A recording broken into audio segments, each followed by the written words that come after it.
Hello everyone, this is Ruben and we are on Sinusoidal Podcast with music director Tenma. Tenma has worked over the years in independent music, Tamil independent music with big breakthrough acts such as the Casteless Collective, with film director Pa Ranjith on films like Natchathiram Nagargiradhu, and also he has recently started working on AI generated videos and music film studios. He has had an illustrious career over the last 2 decades or so. So welcome Tenma, welcome so much to the show. Thank you for having me. Thank you. Your name, that is your stage name itself, is I'm aware that it's based on a popular manga. Yeah, Yeah, right. it was a time before manga and anime caught its popularity here. That's when I rebaptized myself Right. with Right. with a name from manga called Monster, Right. and the protagonist is called Kenzo Tenma. Kenzo. Right, right. My name is my legal name is actually pretty complicated. I don't Right. want to give any Right. fluff to why I changed the name. Right, right. If you had my name and had to get your license when you're 18 at an RTO, Right. the amount, it gets butchered before you can actually get your license. Right. It's merciless. So people with horrible names, or actually not horrible names, complicated names for the Indian dialect, Right, right. Indian way. I guess if they are artists, they need to they'll always figure out a way to change their name Right, or to even mask their identity. right, right, indeed. Are you still following any manga or anime? I haven't watched anything in a while. I had a very tough one of my favorite creators is Urasawa Naoki. Okay. So he's the guy who wrote Monster, Billy Bat, 21st Century Boys, Alright. and a really good one called Happy and Yavara and all. I had a dog I named the dog Yavara. Okay. So- Oh, wow. All right. So I was really obsessed. After that, it was there was also a lot of this. I don't know if I sound like a boomer by saying I couldn't get into these extreme fantasy Right. ones. But now I tried to get into Naruto. Right. I think I like there's this weirdness in these really weird. Right. Fantasy. It's a different aspect, but if it's hyper, if it's a little above what reality can be. Right. I've read this manga called Ichi the Killer. Mm-hmm. It is one of the worst things. When you read it and when you start visualizing it, and they made it into a movie as well. The movie was censored much more, but the manga is pretty heavy. It's like most darkest version of Clockwork Orange. Oh, all right. Already, Okay. Clockwork Yeah, Orange Clockwork, is pretty dark, but right. this one is really maddening, and put a serial killer on top of that. Right. It's so, yeah, to answer your question, not much. But you're basically a seinen guy. You like these Seinen, yeah. Monster I'm a and seinen. guy, or Akira and these. I mean, yeah. Akira, Yeah, of course, yeah. Akira. But Studio Ghibli has been the another, because I think philosophically I'm able to connect with. I'm doing AI, which he should be hating me for that, but no, not at all. but Studio Ghibli's work generally has, the way they place the first layer of art, which is very simple. It'll be a simple story about a child and a parent and whatever, but at the back there'll be something really socially conscious, Right. relevant thing about the impact of war and social divisions and identity loss, and all of those things will be the subtext of what is. In the front it'll be something more beautiful, because Ponyo and all is so beautiful, but it talks a lot about the war and environmental issues and things like that. For me, it was really. Now the Studio Ghibli has been really the most emotional. When I feel really want to go and get that anime manga zone, I prefer going to Studio Ghibli. Studio Ghibli. Right. At this point. Right. I need to I don't have too many otaku friends, so Yeah. and I also stay away from a lot of otaku friends. They get really, Yeah. really Into about that world, right? too Yeah. much, Yeah. Is it Bleach, or is it it's in that zone? It's Yeah. just too difficult. Right. Indeed. And I think another follow-up I had was regarding metal. Right? You were in Yeah. you were in Blind Image, which was one of Yeah. your Chennai-based metal bands I back was a then. bass player for a year Yes. for Blind Image. Right. That was in 2009, 9-10 at that point. I was in a funk band before called Public Issue, Right. but I didn't. The band wasn't progressing into writing more original compositions. I mean, compositions which I didn't like. Mm-hmm. It was a little bit. I don't know. I was also getting out of that sort of zone Mm-hmm. because, see, I grew up in a very conservative Christian family. Mm-hmm. So my first exposure to music was church and the choir and everything. But I had a great, I know it was life or the situation I was in. I was in a church which had Ilayaraja string musicians. Oh. They were the same parish. Oh, wow. So Nice. you get to see this, and they would play something else for Ilayaraja. I mean, what Right. Ilayaraja wrote. But Right.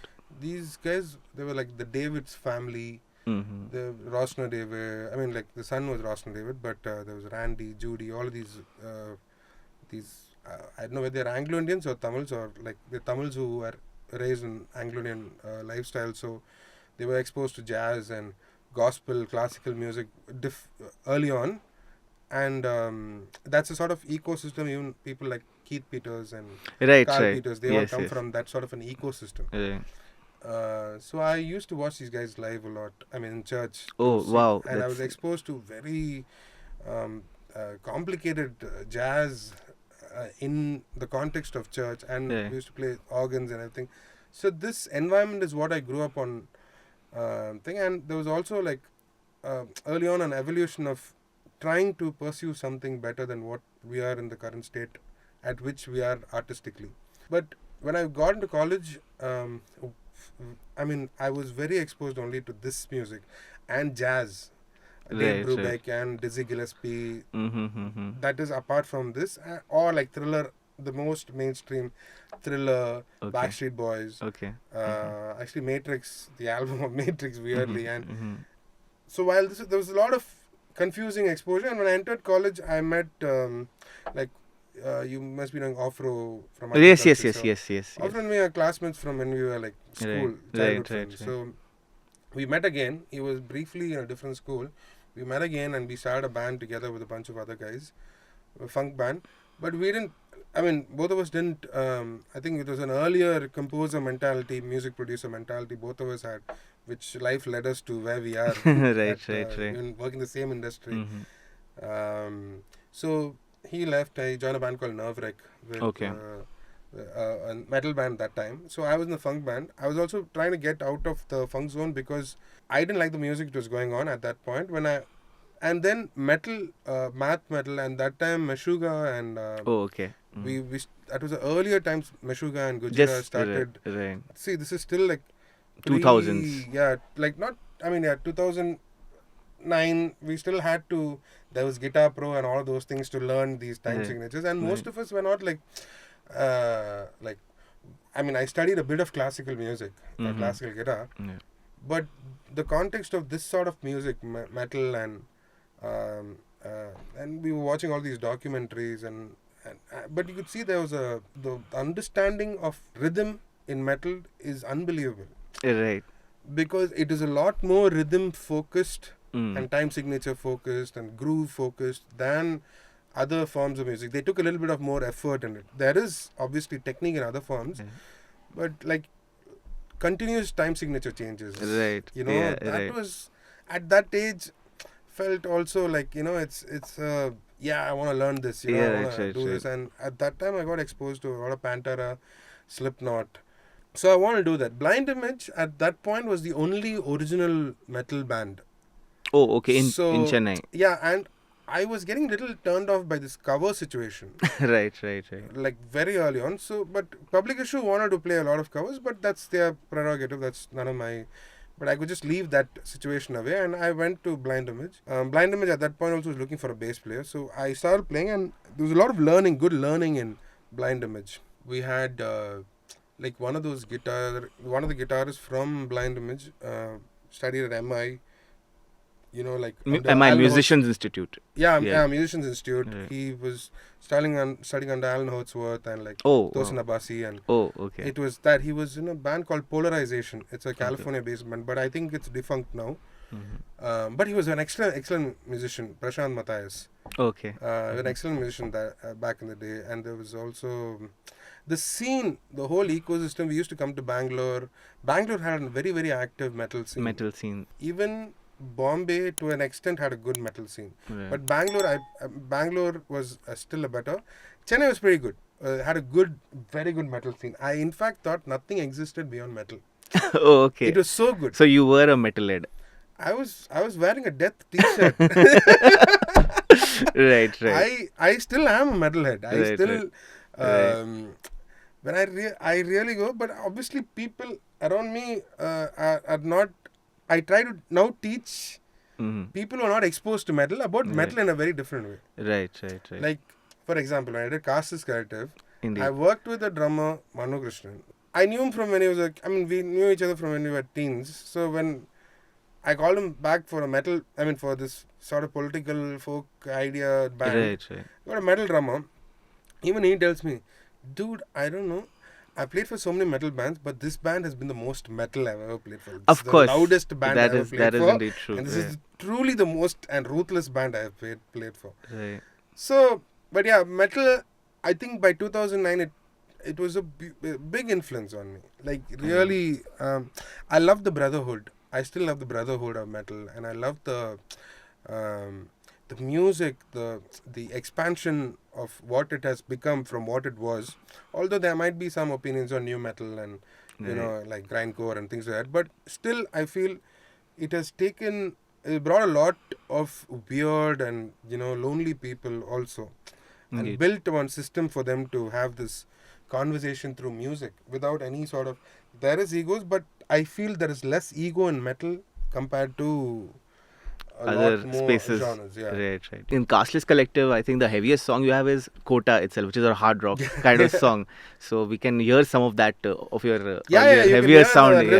Much later. Which is I love that song for the sheer and of course there's a great blend of theme and music coming together perfectly. Yeah, in between I traveled to London and I got exposed to a lot of punk and people who produce punk and people who were refusing to get out of punk. Right. But I was an avid learner, so I could that aggressiveness of punk and metal mixed with what is the problem here. It's not a big difference, It's the political words it can be anarchy, or it can be communism, it can be Ambedkarite or Periyar, whatever. Right. The feeling of rebellion is the same. The tools which you need to pick up is something our forefathers have left across the planet. Right. So we just need to pick and choose which works for us and blend it accordingly to create something original for ourselves. But your genres itself, I think recently you put the Sly Stone recently passed away, right? And but I can clearly see funk and soul is part of your musical DNA. Growing up or across genres, and now you're even in the past you've been working with folk music. So what is I think you would say all genres are my roots, but what is your root? My root, I would definitely it's too difficult at this point. I can't, but funk and jazz would be like one of the primary roots, because still my voice sings, which when I naturally compose, it's still leaning towards that sort of composition style. And that, not like a severe, like a Charlie Parker jazz, but I'm saying even like a smooth jazz act like foreplay, the voicing, and there was which I understood from a producer called Square Pusher. Okay. is intelligent dance music, I guess, whatever it's called, to sell. Right. But what I would say is just experimental electronic music, which he did. If you like, I go through. I mean, like most of us music fans, I went through a phase of just listening to Square Pusher and nothing else. And actually, that's the reason I could. I think I got fired out of Blind Image. Oh, okay. Because you were getting too much into jazz. No, then, electronic. Electronic. Right. I mean, I was just evolving. Right. Of course. Right. I mean, and they had all the rights to, like fire me at that point. Right. Because it didn't match the band's energy. I was going to a lot of raves now, into a lot of concerts, going to a lot of raves, going to a lot of these house parties. I got that age of where you get ruined completely. So I obviously started getting exposed. Then I used to go to these parties because some of these DJs were not these electronic psytrance DJs and all of these guys used to come. They were not part of metal or funk. So that, again, another new interest. Right. What is this music? Right. How is this? Like, for me, when you're like a player, once you look at computerized music, you're like, this is not real music. But for me, it was always like, if it came out of a speaker, it's a music for me. Right. Like, if I can hear it in front of me, it is music for me. Right. Somebody is expressing something. That's a very nice way to put it. Somebody is expressing something. Yeah, somebody is expressing something in their own capacity. Right. Who am I to judge them? True. That is quite true. Yeah. So, and I started really enjoying these. So I used these raves and jungles and all. Obviously, this is all nefarious activities used to happen.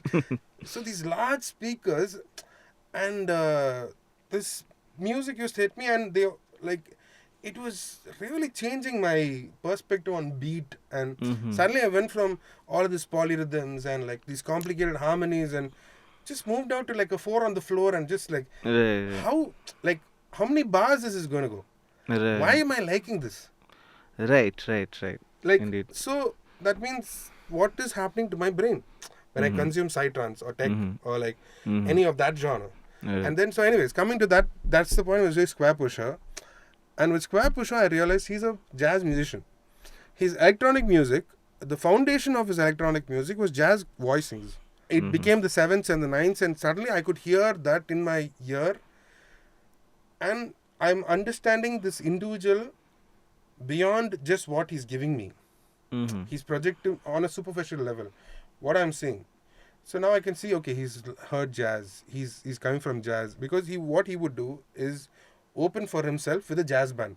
An electronic act with a jazz band. With Square Pusher, it was jazz. So that made me realize where my foundation lies. My foundation is jazz a little bit. Film music is a little bit. Yeah, of course.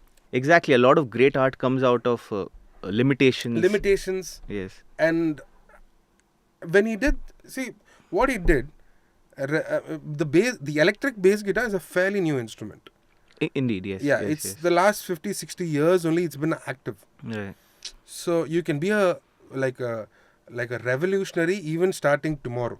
A revolutionary bass player. Right. Because you have time. There's a lot more to experiment. Right. So when I saw him doing at that point, then he was talking about why the song, the people, and a lot of black musicians, what wonderful thing they do is they explain why the song along with the song. If I was just shallow, because I'm from a situation where it was difficult and everything, but why was I connecting to this black musician? This much way older black musician is wearing a white suit. Right. Why is he doing this? And then that made me reflect a lot more on things. So it, not just the music. Then I started reading about Malcolm X and it went into that direction. I couldn't just leave it at Malcolm X and Martin Luther King. Who are those guys here? Yeah. Why have we not evolved political art in that direction? There is rebellion, but why is there no creation? So I guess soul, funk was foundation for me to become a political artist. Jazz was a foundation which I didn't ask for, which came because of the location I was in. And film music because, my mom didn't listen to anything apart from that. From film music. And my mom's influence on me has been my mom's musical taste. She's not a musician. Her musical taste has influenced me significantly. Right. I think like a lot of us, in many ways, there's varied influences, and you've had such a rich tapestry of influences. But coming back to and in the 2000s, you were there in the music scene in Chennai, and I remember the story you told where you used to sell albums 50 rupees a copy, and but from those days, the Tamil independent or independent music scene across the country has developed. You mentioned how you used to come to Bangalore and you were aware of the scenes there. So my questions would be, of course, the evolution over the years. You had even predicted some 5 years back that after COVID, it's going to be the golden age of independent music, and I think we can see that, right? No, most of my predictions have come true. Lots of people would say that. Right. I don't know. It's just it's nothing to do with blowing my trumpet, but it's just that it's history repeating. Right. Like I've had such great mentors through these years who have explained what their situation was. So I could see from '89. Like Paul Jacob is one. Yeah, Mr. Paul Jacob. Yeah, Paul basically was a significant influence for me to become not just the musician I am today, but the man I am today. I owed like most of it to him only. So because his work with Laya Project and Chennai Sangamam and like all these crazy, like with the bowls. Because he's also a rock musician like me, from an area like me, who understood the thing and who dedicated his life to the upliftment of folk arts. Right. Not folk musicians. I mean, obviously that has also happened invariably, but for the upliftment and for the representation of folk arts on the mainstream level. And he's done a significant contribution to that. So when I could see some of those things happening right now. And we've reached even Tamil indie has become a very, very pop situation. Right. There is good and bad to that. But see, my goal in 2017 was up until that point I had a band called Kurangan. Yes. Yeah. So with Kurangan, my main issue was how do I get Tamil bands to perform in Tamil Nadu? Right. You mentioned that in I think Chennai, a lot of venues used to not host bands who used to sing in Tamil. Is that right? Right. So if you sing Tamil film songs, it's okay. But Tamil original songs is very difficult. Right. But I've taken the band out of Chennai to Bangalore and Kerala. Okay, to play Tamil indie original music. But I'm telling you, the Kerala, the respect which we got in Kerala, it reflected massively in Chennai. Oh, okay. It's always this thing. No, it's not just music. It's anything. Right. People won't respect you when you're with them. Once you go out, I met like Leonardo DiCaprio in LA and I came back. That's it. You're scaled up like completely. Your social situation is scaled up.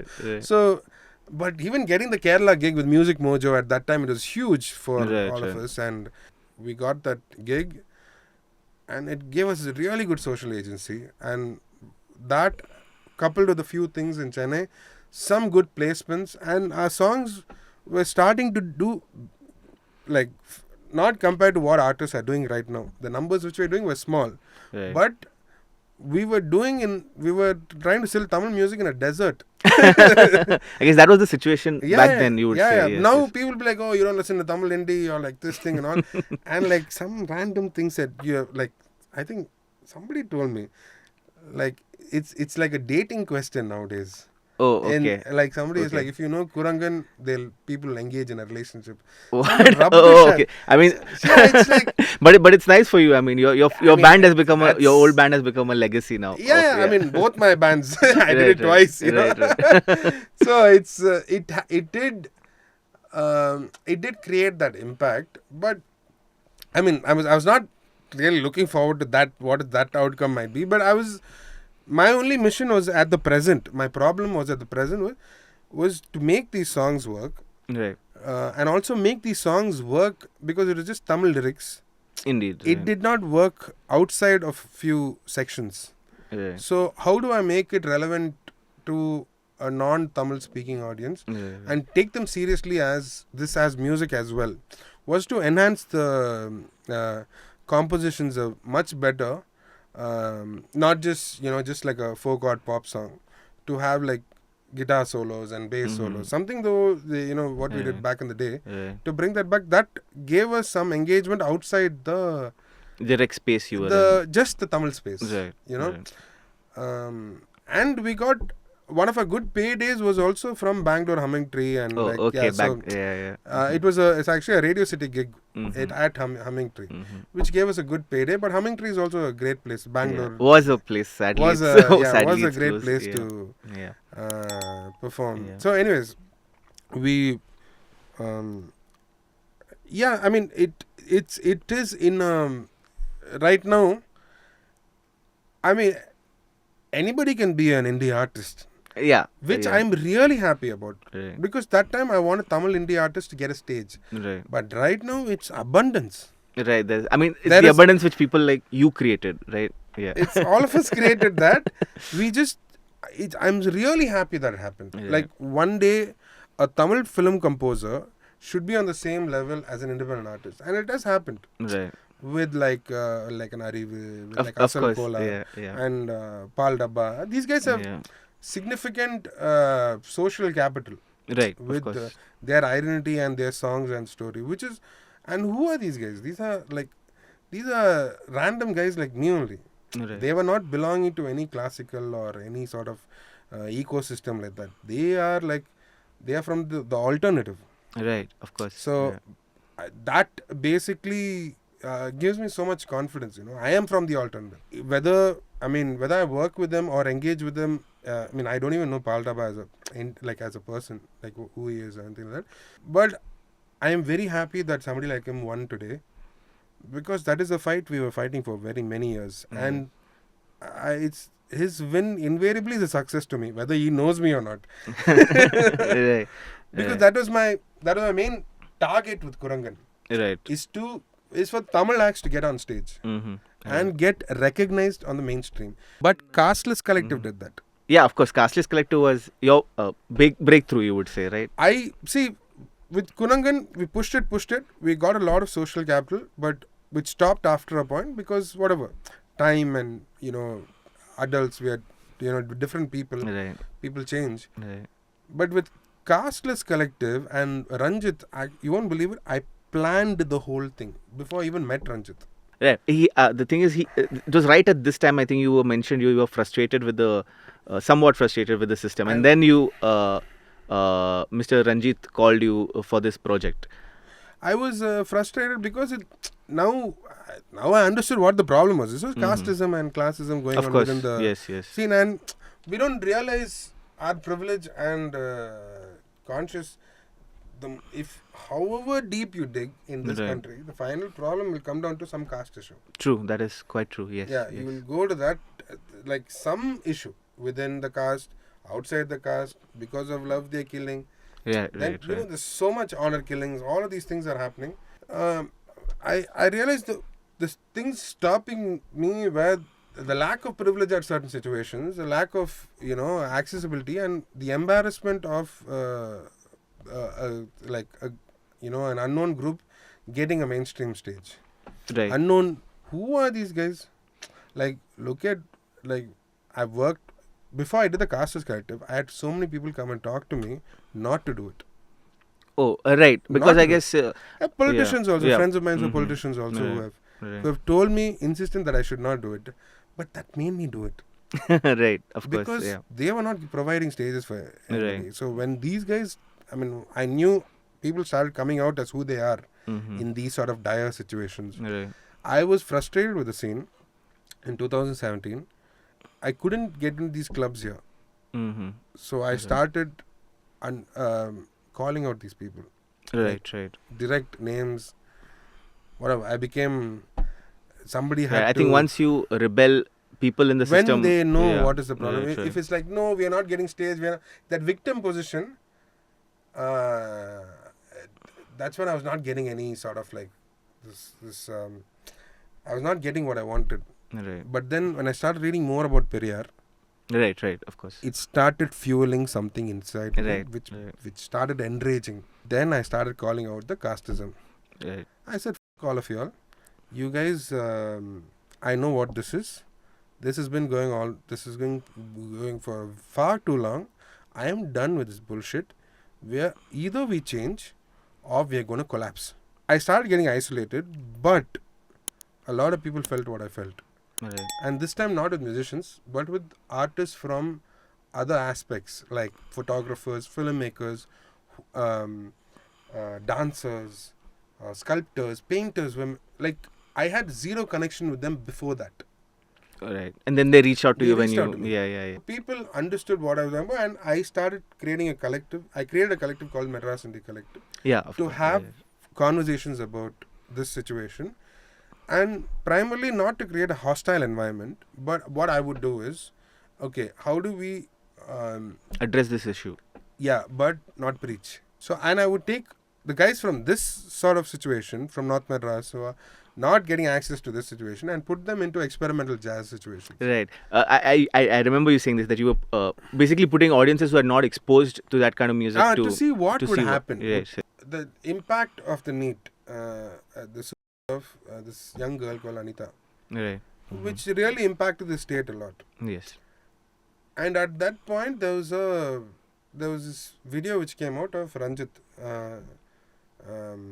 blasting, saying that there is casteism in this country. Don't chumma say Tamil. Yeah. You know, if you're going to say Tamil, just talk about this as well. Right. You're clearly avoiding that and talking about other things which are not Directly relevant to this. which really connected with me, Yes. because he's talking about the real problem. Right. But when he said that, I became a huge fan of this guy, and that, I don't know, it was by that time Kurangan broke. To enhance, so the other issue was enhance the economy of the business of Tamil Indie. Other reason why I want to bring Madras Indie Collective also was to bring a lot more Tamil artists, because one band or one artist cannot change an ecosystem. Of you course. need a yes. collective Yes, of yes. ideas, Yes. polarizing thoughts, whatever, multiple perspectives on a particular thing. So I was bringing kids, that's the way we found CNR got exposed to. Right. Your collaborator, CNR. It's my collaborator, one of my really good friends, Yes, and yes. my brother as Yes, well. Yes. So CNR, a lot of young indie artists who were trying to get this platform, and I even wrote a plan saying that we need to have the collective, which should we should have a festival, we should have like certain things, but beyond this we need Mr. X. Some guy who's in the mainstream, who likes alternative stuff, Yes. counterculture, art, or anything. Right. You know, at least have one perspective, opinion on it. You don't like it also, it's fine. Right. But Kurangan broke, and so my phase 2 from Madras Indie Collective was Madras Mere. Right, which was the festival you launched. So, Yeah. That's when, even during this time, Afro, he was coming for the Kurangan shows, but I really encouraged him to become a producer by himself, because he's an extremely talented individual. Right. He used to open for Kurangan. Oh, okay. Offro used to open. Yeah, for I used Kurangan. to encourage others. CNR used to True. open for Kurangan. I used to bring artists together, and CNR played with Kurangan. Oh, okay. Right. Even at one right. point. So to use, to share the platform which we have, just we have one bowl of rice to share among all of us. Right. Buddies, we don't have abundance. Let's share. So we did that. We had this sort of situation when I was doing my phase 2. Like, it was so weird. I was also like, at that age I was young. I was also like a lot of anger towards Kurangan's break, and the choice was mine. I wanted to get out of that situation. So I was feeling that way on one side, but still my job, I realized my ikigai, but my dhammam or my purpose became very clear at that point to lift the economics, make the economics of independent music work. Right. The business has to become better. It can't just be about feelings. Yeah, I think Brian Eno had mentioned that geniuses don't exist in isolation. They are part of a scene, an ecosystem, and they emerge out of that. And in that sense, you were a community builder. Not a genius, though. No. I mean, of course, I think it would be fair to say that you were a genius. I'm not. I'm just I'm a survivor. That's all. Right. So money also needs to increase. These are also guys who are like in through situations as well. So the festival seemed like a good idea to bring money into the table Right. and expose money to some idea like this. So I had Afro. We had like I think Jatayu as well, which is a Jatayu. good mix of various genres. Jatayu. Sahib is from Kurangan. Right. So Jatayu was there. There was like a lot, and there were few acts. Paul was there. That's the same period I met Paul. Paul encouraged a lot of these ideas. Paul's folk agenda was there, but we didn't have Mr. X. Right. Right. But I forgot about him. Right. It was on a board. I forgot about him. But we had a bunch of really good, passionate people at that point who wanted to do something with the independent music scene. With that, and even like Kurangan's Terrace Jams were shot by Arun Matheswaran, Okay. who's the filmmaker of Captain Miller. All right. Yeah, All right. he Captain. directed Okay. our Oh video. wow. I was feeling really down that I don't have any act. I want to do something. Right. How do we do this? It's so weird when I tell these stories because it happened on the same day. Oh, okay. I got a call from Neelam. Right. saying Neelam Social, the cultural foundation Yeah, of Mr. by Ranjith. by Pa Ranjith. Ranjith. Yes. So I got a call from Neelam, from this wonderful person called Jenny, who used to work there. They interacted with Nityanand Jayaraman, who's a really big social activist. So Nityanand Jayaraman knew me through Kurangan, and Nityanand Jayaraman recommended me to Jenny, and because Jenny used to be part of their Vetiver collective. Much later, I realized Ranjith has been trying to get a musician to create something like this, Okay. but everybody refused. Oh, all right. This is from the horse's mouth. He told me that everybody refused to Right, work with me on creating a political band, but for me it was like a natural order of things. Then Jenny asked me to come next day. I immediately went to Neelam. Then I met Ranjith. The first day I met him was incredible because he was just playing carom. I didn't even know he was there. Okay. He was there. Right. Because this guy is doing a Rajinikanth film. Yeah, of course. The second Rajinikanth. Second Kala, that is after This Kabali. is during Kala edit was going Okay. on. So Mr. Shrikar Prasad used to come to the. Oh, okay. He was the editor. Okay. So it was. I didn't know this environment is going to be like this. Right. Ranjith was very casual. There was no the film fuss and like, Right. He's a no nonsense, a real man, like a real guy, you know. Right. He was just playing carom with a bunch of his assistant directors or anything like that. He came inside and I was like, hi. He's like, yeah, bro. Like, it was very. There was no difference. Right. I felt equal to somebody. Right. Like a really big guy. Right. I was, and we had an interaction for an hour, and he said, I want to create a platform for artists from marginalized backgrounds to, express, can you he showed me some video, and he's like, and like all of these guys are terrible singers. When they were, I mean, yeah. I But can tell this, they will tell you this. But no, I mean, from the Casteless Collective have emerged artists like Isaivani, Muthu, of course, and Arivu, right? Arivu, who with Enjoy and Jami, he became much bigger. But how are people like Arivu, for example, when you were working with them, like before their big breaks? So Arivu didn't come for that video which Ranjith showed. Right. So Ranjith showed me his video. There was like Guna and like Balachandra. Balachandra, a great singer, was already a big star by then. Muthu was not doing. Muthu sang. Isaivani was in there. So when I got these guys, I said, yeah, okay, cool. Let's check it out. So they had an audition without me.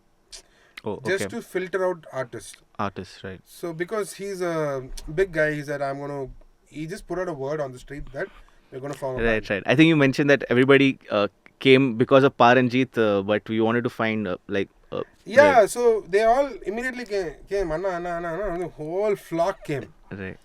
But he did a first analysis who is coming here for music and like the And idea. who's coming for him. Who's coming for him. Right. So he's a very good observer. He just trimmed the fat.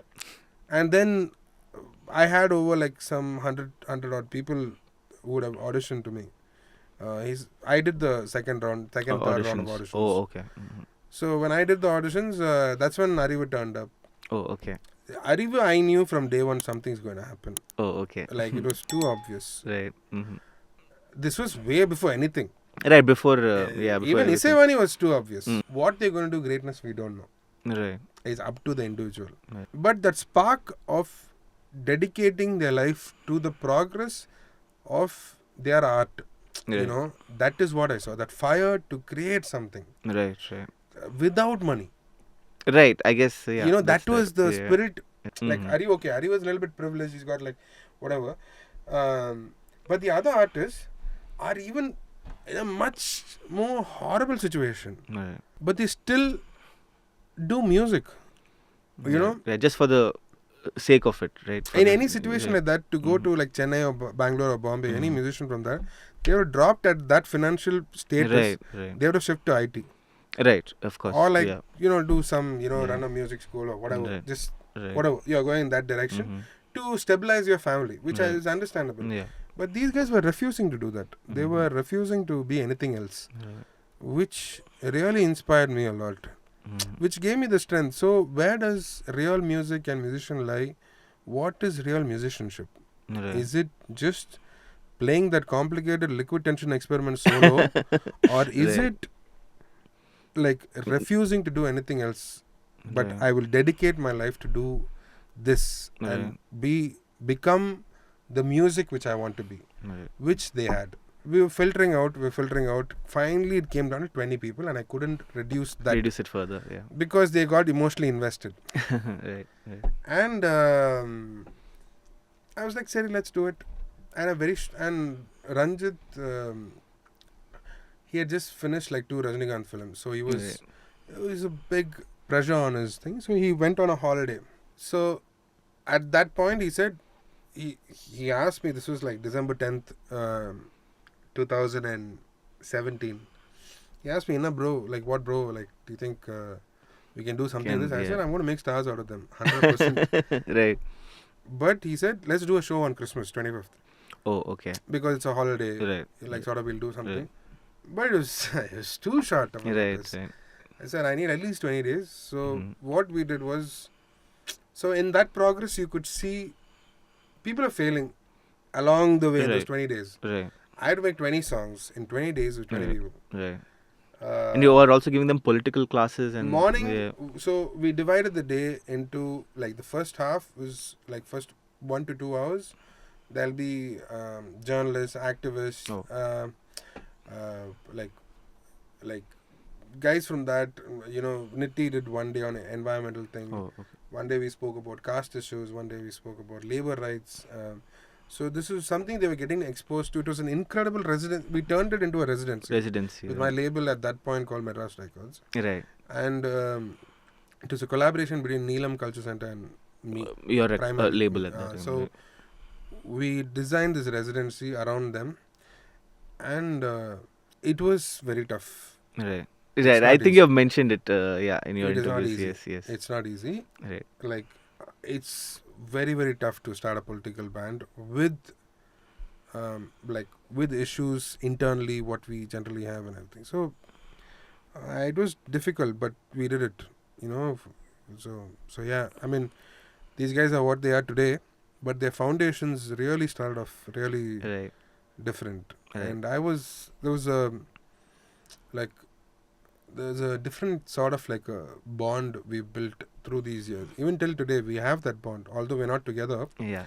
Right. And you've continuously kept on working, right? I mean, Arivu wrote the lyrics and sang on Natchathiram. Yeah. And for that matter, I think Natchathiram was one album which I really love, right? I mean, there's Paruvame, right? I mean, there's folk music and such a vast, again, array of genres. And even the film itself works so well with the music. What was that experience like? So I did Iranda Molagapur in Kadisar. Yeah, that was your first debut film. Yeah, right? I did that. So, I mean, I didn't work for any film composer before that. So, all what is going to come out is just me and what you like of me. Right. So, Ranjith recommended me into the movie because he was a producer of the film. Right. So, it was really good. After which we did during COVID. I think after Gunde was COVID. Oh, okay. And during that time, we worked on a short film together called Dhammam. Right. I think It was a pretty controversial film about Buddhism and Right. not Buddhism. Yeah, it was I think it was about Thriller. Buddhism. Right. Yeah, Buddhism was had context Right. into that thing. I think that was also the period he was reading Buddha and his Dhamma Right. By Dr. Ambedkar. So Yes. he was going through like a phase in his life. Right. So he made that film out of that. So and I worked with him on that film. That's the technically first film I worked Oh, with okay. Ranjith. When Kurangan went up, I could bring CNR. When Casteless Collective went up, I could bring Off-Row and help him, put this Arivu idea together with him, and they could form Terukural, the album, When hip-hop album. Natchathiram, when Gundu happened, I could bring some other. When Natchathiram happened, I brought even Dhruv Vishwanath on. Yeah, Dhruv Vishwanath, who we had hosted some time back. Yeah. I've never met him in person, Right. but I was like mesmerized by his work for a very long time. Right. He also seems like a very funny guy. I like the personality coming Right. along with the music. Right. I just don't want some guitar player alone. Right. So that song really needed a Dhruv Vishwanath. Yeah, I could right. hear it. So I brought. So with Natchathiram also, I could bring more people on Right. board. And I think you mentioned that one difference between indie and film music was the money. And I could pay people. yeah. And you could bring in, of course, you brought in other artists, but even Benny Dayal, somebody like Benny Dayal, who was the Yeah. perfect person for Paru. I worked with Benny after Michael Jackson's death. I played for Subject to Change, his band at that Oh, point. okay. So I played a couple of gigs with him. He's also done. I had a friend who died in an accident. He did, he did come and perform for his thing as well. His name is Handel Chin. Alright. So Benny was also somebody I saw. He doesn't. I mean, he knows that now. But actually, Benny getting into the film was because of my mom. Oh, all right. It was very weird because She's a fan of his. she's a very big fan of Okay, Benny. okay. And one day, I never asked my mother anything. I just I'm making the song. Who do you think should sing the song? It was Parume. I asked, who do you think should? She said, you should get Benny Dayal. Oh, okay.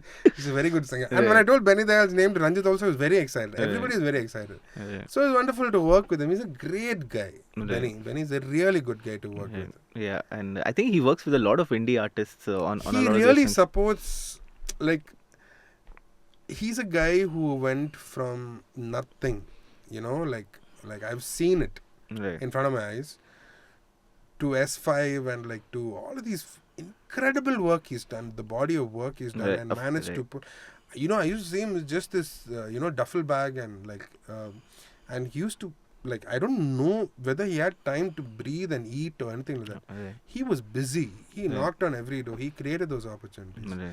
So Benny was one of the most inspiring humans I've could witness and see win and to cheer for somebody like that. Yeah.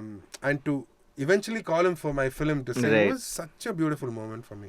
And also my mom just Yeah, she also got happy yeah, and she got happy. yeah. And everything was so nice to do. So I got, even with Natchathiram, now I'm working on a movie called Kabhi Kabhi, Right, which is the which teasers has and all even that. more Okay. debuts. Oh, okay. It's just a problem which I Right, have, right, which I right. need to. Right. I should. But as long as you sprinkle in one somewhat famous name along with the debuts, I think that would work this out. movie, I don't think there's any famous. Okay. It's, Fair enough, but I mean, your music itself is I just should. yeah. but the movie didn't require me to bring any. I mean, one Ghana singer is a very popular Ghana singer, Ghana Apilo. Okay. So he's a big name. Right. He's the big name for Kabhi Kabhi's album. Right. So that is a good thing. Right. He did that Dragon. He had a massive hit from Tamil movie called Dragon. Oh, okay. So he has had a couple of hits last year. Mm-hmm. So he's been working with me for a while. I mean, I've started a label as well now. Oh, So right. I'm in that position right Right. now, which sort of making it into a structure and not just being on Gurukulam of Tenma, just Right. making sure let's keep this professional, guys. Right, Let's right. no feelings of Right. Anna and Tambi and all. Right. So I thought we could have a short rapid fire Oh, before wow, okay. before moving further. Rajni or Kamal? Who would you? Who? Raghuvaran, Raghuvaran. Yeah, Yeah. the late Raghuvaran. So idli or dosa? Pongal. Yeah, I do love pongal. I think more than either than idli or dosa. No, actually, Italy is more as a staple diet. It's I the guess. staple. Yeah, right. So would you time travel to the past or the future? Future, not future. But past, I would probably go and meet somebody. Not to change my life. Okay. Right. I've really had a great life. Right. I mean, Definitely. with all my failures, you can say that, yeah. And I'm very grateful for what I am today. So I don't want to change anything. I'll probably go back in the past. Right, just to see what's, yeah. I'd probably go and see on Whitesnake concert. Or something like that. Right. I wouldn't wait, like that's something I wouldn't Right. see, you know. I would probably go and watch on Motorhead. Right. I'd probably get drunk with somebody, you know, like Alexander Graham Bell or something. Right. Like that. I would do weird things like that. I Right. wouldn't, because also I play a lot of games. It Right. takes me back in time. Right. I don't want to. The last 50 years, I don't want to get exposed to too much. Before that, probably watch a Beatles gig. Right. That's I mean, that would be a dream thing. Yeah, so that's only time traveling. Is Yeah, possible. yeah. Stuck in an elevator with a politician or an ex? Oh gosh, why this question? With a politician or ex-politician? Politician, yeah. I mean, you would be able to, I guess, Yeah. talk with them. Politician is easy to talk easier to talk to. No, but I have some Right. good friends, exes Exes. who are like friends. So, Right. I mean, not friends, yeah, but I can talk to them. Right. Dog or cat? I think. A dog. Dog. I Yeah, have dog tattoos person. of Yeah, dogs. of course. Yeah, I think moving. I think some of the questions I had was, of course, one is related to your AI work, but also I think before that protest music, which is of course big part of your work, and I think you mentioned that somebody who inspired you from like your favorite protest musician is somebody like Mr. Inkalab, right? Who sang Manu Shangada. No. Inkulab, I realized later, but I guess Dr. Gunasekaran. Dr. Gunasekaran, yes. would be one of the things. But I think somewhere it'll be Bob Marley. Right. You know, the Curtis Mayfield is a big one. Right. Sex Pistols is a really Right, big thing. I think even the movie like a V for Vendetta boosted that thing. But it's too difficult. I think my protest music is not relevant to the influences I have. But I would say my music is the sound of what Periyar would have been. Right. That sort of protest, because I'm just turning his words and my opinions about his words can be controversial also, but I'm converting that into an art which I like. Right, which expresses. Yeah, it can be can be called Periyar metal or whatever. Yeah, that definitely. I think that would be the right terminology. It's just a conversion of an opinion into. What is music? It's just communication tool, right? We're just converting one form of communication into another form of communication. I think even protest music, I think you mentioned that it doesn't, of course, it doesn't have to be necessarily angry. It can be celebratory or something like that. So, so how would an artist understand society and make music which serves society or just expresses in a genuine manner?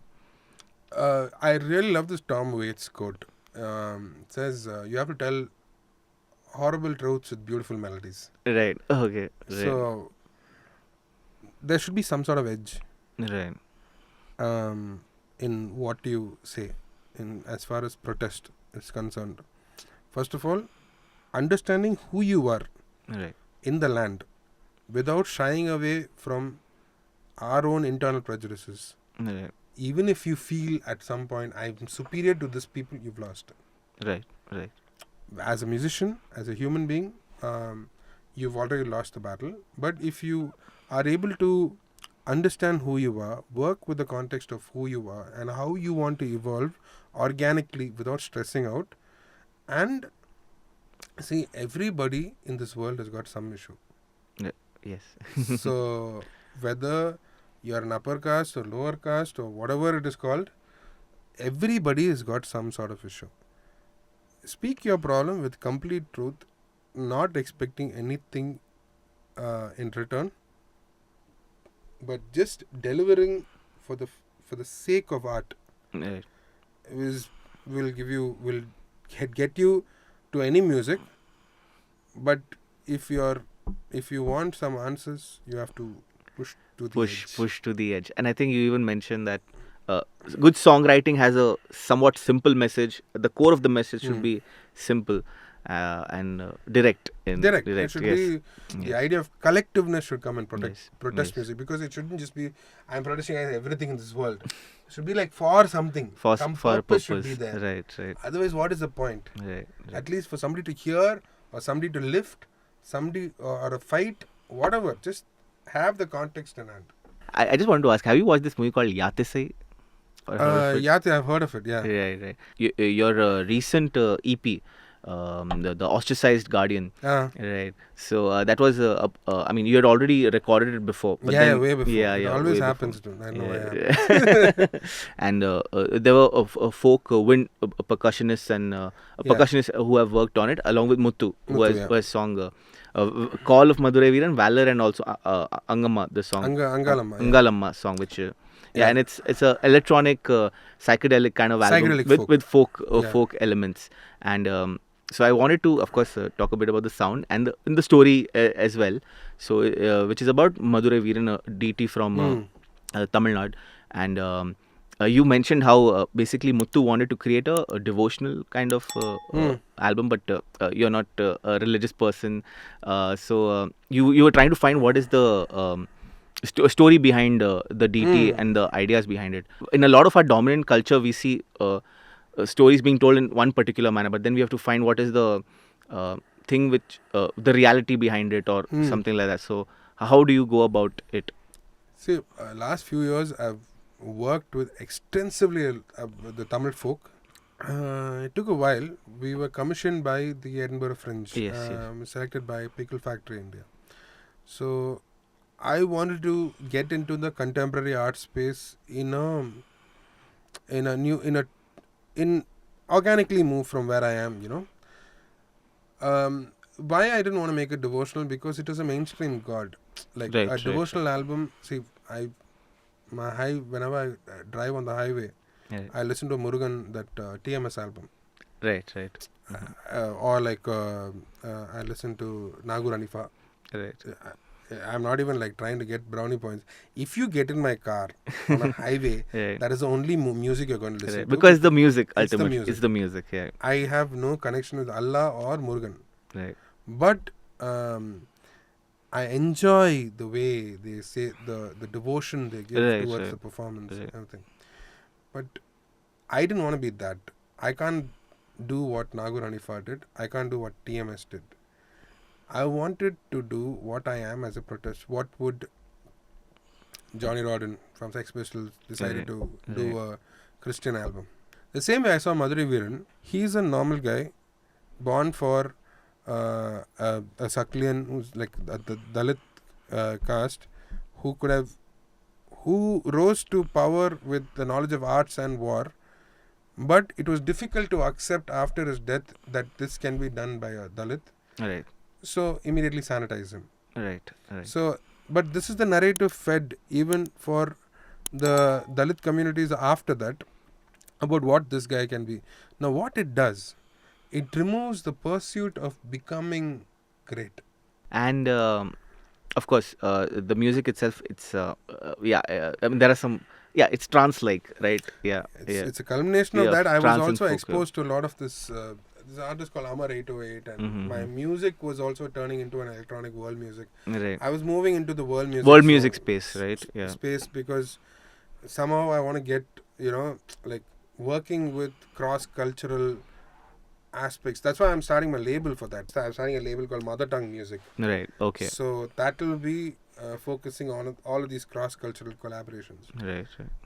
To break the borders yes, and boundaries so between. So this music was also, which I did for Ostracized Guardian, in a way is also a reflection of what I'm going to do in the future. One of the reflections is to, because these songs, these folk songs already have a trance element into it. Right. If you go into these really hardcore Hindu festivals. Yes, all the rituals and yes. It's so magnetic.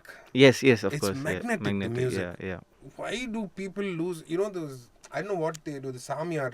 Yes. The possession which happens, and that's like a mosh pit, okay? Right. For me, it was an easy thing to make a psychedelic trance into a Tamil folk. Right. So it was easy, but obviously I borrowed some ideas, I stole some things, I got influence, whatever. I did it to this aspect.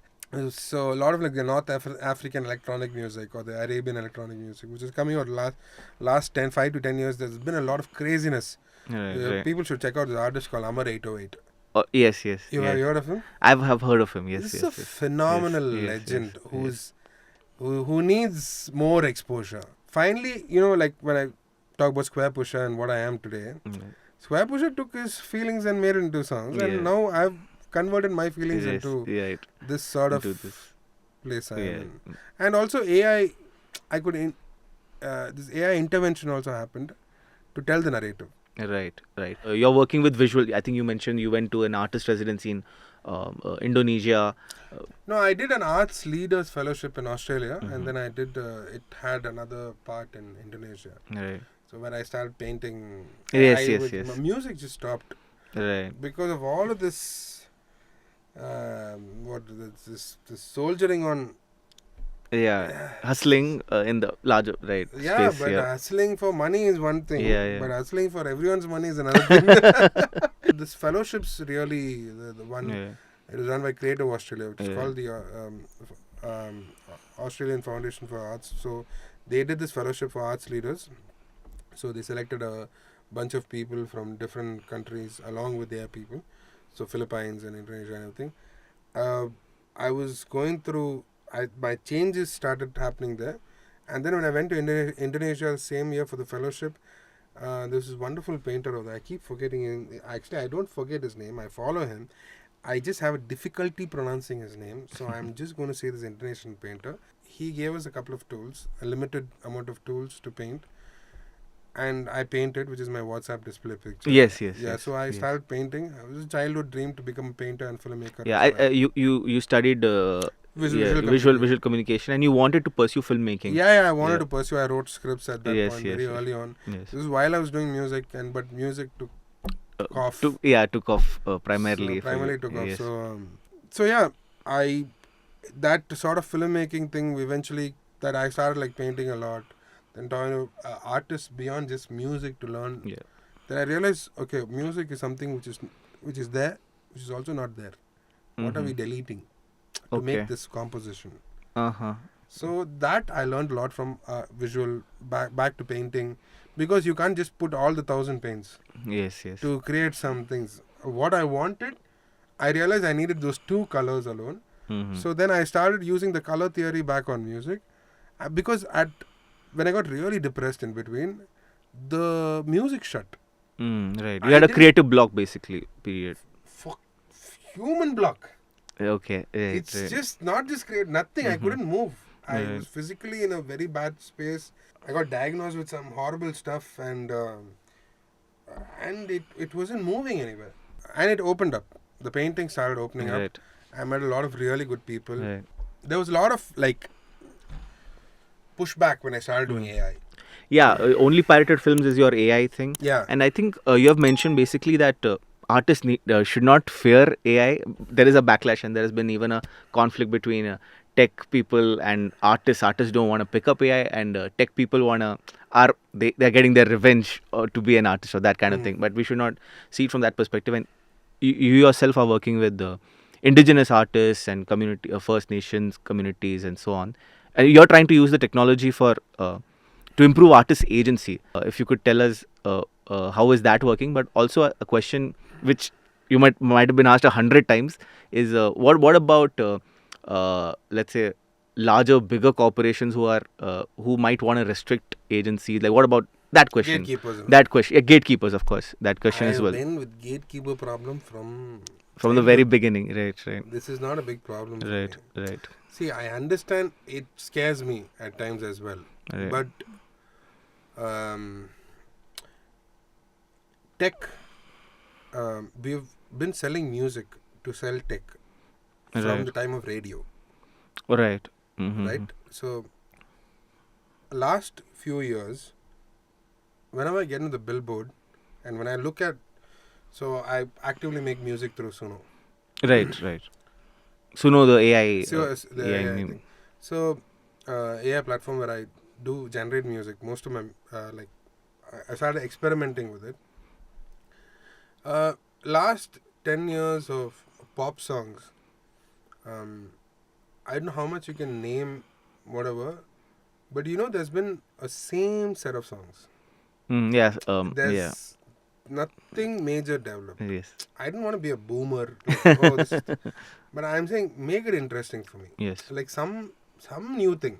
Once in a while you get a new idea. Right. Music, cinema has been a dying medium for a while. Same way the music industry has been a dying medium for a while. And now we are getting some sort of a restructuring of what music can be. When was the last time you heard a guitar solo? Right. Yeah. We have changed into real music. Yeah, of course. Just shorter attention spans. Shorter attention span. In Yes. 3 seconds, if you can't impress 2 seconds, can't impress anybody. Yeah, What can you make in 2 seconds? Yes. Of Your course. business is going on Instagram. What can you make? Yeah. And in this, all of this sort of knowledge, what do you expect a folk artist to do? Of course. Yeah. Yeah, he's not getting employed beyond this. But now I'm using the tools, to create art faster with all of these artists so that I can put the narratives forward Yes. much Yeah, faster. Much faster. And I think you mentioned projects which might not be that financially viable.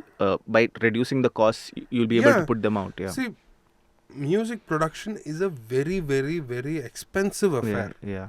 And any studio owner, if you ask them, the amount they would have gone through to set this place up is one thing. Yes. To run this place Yeah. is another torture. Right.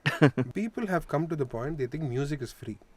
Exactly. That is a problem in many ways. Music Yes. that is the status quo. Before, Right. let's keep AI music aside. Right. Let's talk about where are musicians making money. Of course. Yeah. That's Before a big AI. challenge. Yeah. Without AI, Yeah. nowhere. Yeah. Nowhere. I think there are few people who made incredible killing, like Dr. Dre with beats. Right. Again, with beats only he made a killing. Right. With what you could financially achieve to compare to, say, Nicky Six back in 86. 88. That is the economic, just comparison between that period and this period. Yeah. So, musicians don't make money.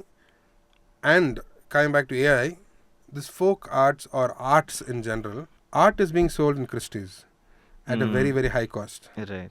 There are still, for me, I'm still having conflicts with AI, but only I'm using it.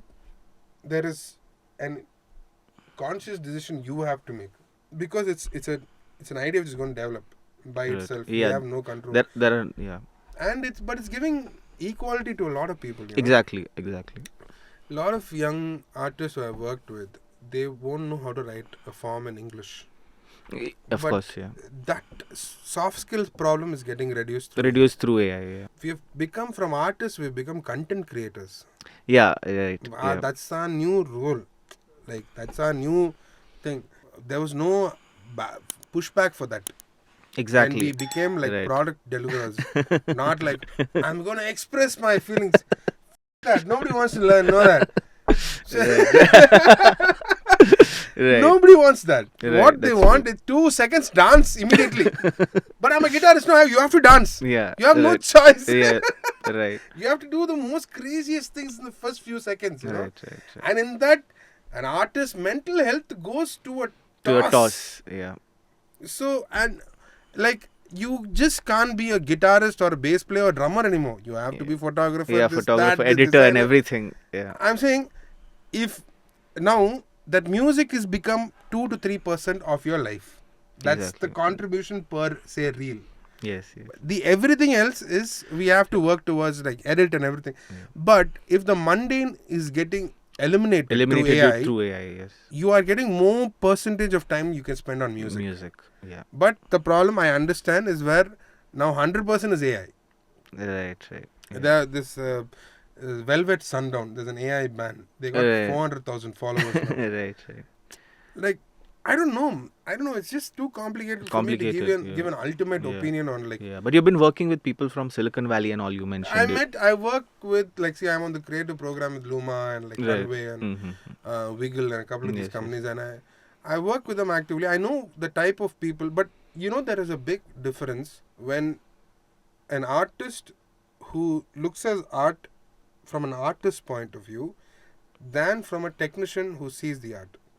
Right. So, I mean, like an engineer, like this revenge. I don't know whether to call it revenge. I think it's being deprived of that situation, or they took the safe route.